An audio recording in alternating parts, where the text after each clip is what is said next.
With Aweber, you can easily add social sharing buttons to your emails. Just find where you want to put your buttons and drag the social element in there. And then you'll notice in the menu to the right, you can edit or even remove certain platforms, add your own if you don't see it listed,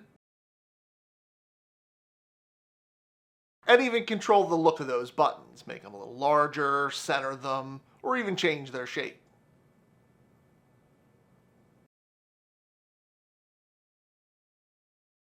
Finally, the color scheme for the buttons can be changed based on the brand of the platform, or black or white.